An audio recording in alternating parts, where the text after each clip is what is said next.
رانه د ژوند بهار اغستی، دیندارۍ رانه د ژوند بهار اغستی، ما د خپلې ځوانۍ ډېر ازار اغستی، د دې وخت دردونه اړوي په ساز کې، روغاني او چترالی ستار اغستی، او غیر غماز مې لمبې بلې په وطن کړې، پکې اور سروې نختر چنار اغستی.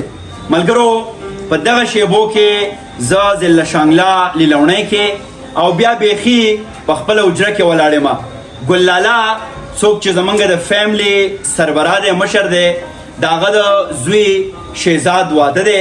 د واده په دغه خوشحالو کې موږ راغونډ شو او موږ د پوره دنیا ته دا پیغام ورکوو چې موږ خپل یو کلتور لرو، روایات لرو، ثقافت لرو، باید چې زمونږ په خادو کې په خوشحالو کې هغه زمونږ د لاس نه لاړ نشي.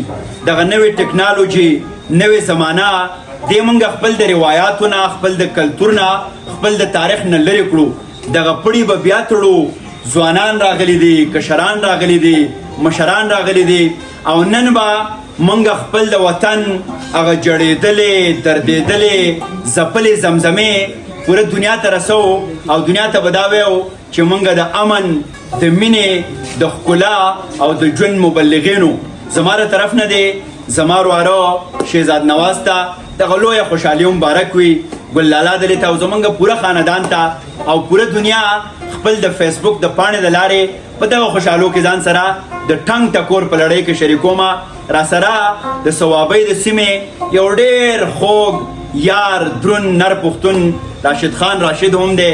درې تر څنګه هم د دغه خوږې صوابۍ جهانګیر ملګری را سره هم دی. زمونږ ډېر محترم عتیق جان دی را سره، دیدار جان دی را سره. ښایسته ده څوک چې زمونږ د کلي د موسیقۍ یا د کریټیو آرټ یو ډېر پیژندلی نوم دی، هغه هم د دغه محفل ښکلا ده. او په تیره ناست چې زمونږ څومره زما وروڼه د تره زامن مشران راغلي دي، د ټولو ډېره زیاته مننه کومه. ستاسو او د موسیقۍ په منځ کې بیخي خنډ نه جوړېږم.